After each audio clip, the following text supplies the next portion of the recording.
Hello, guys. Welcome to Off the Pitch, presented to you by the Sports Doyen. My name is Anurag. We started off this series with the one and only Clive Tillersley. It was very important on our part to maintain that standard, to maintain that bar very high. And in that pursuit, we could not have asked for a better guest than Derek Rae, one of the biggest name in Scottish broadcasting history, in British broadcasting history, to be honest. Hello, Derek. Thank you so much for joining. It really means a lot to us. My pleasure, Anurag. Thank you for the invitation, and I will do my best to keep the standard high.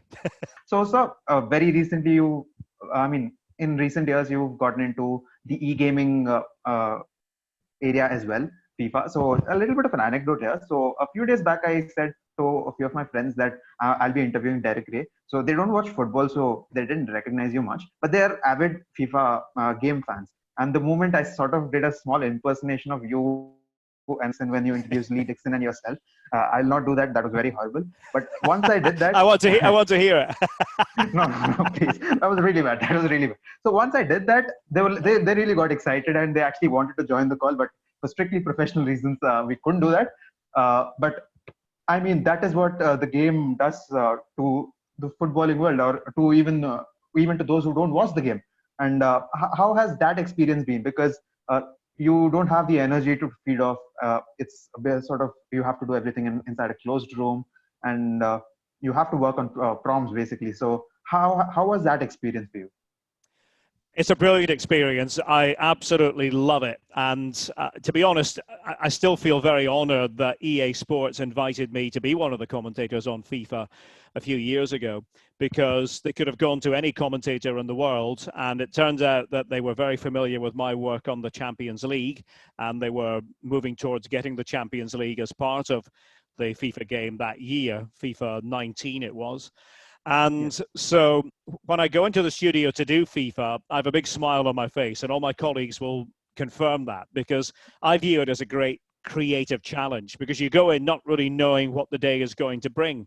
And yeah, you're right. I mean, the challenging part of it, we all love challenges. The challenging part of it is to put yourself in the actual scene of the game, because when I'm commentating, I'm not physically commentating on somebody's game. I'm commentating on scenarios and trying to bring them to life, so that when somebody plays the game, it all sounds authentic and organic.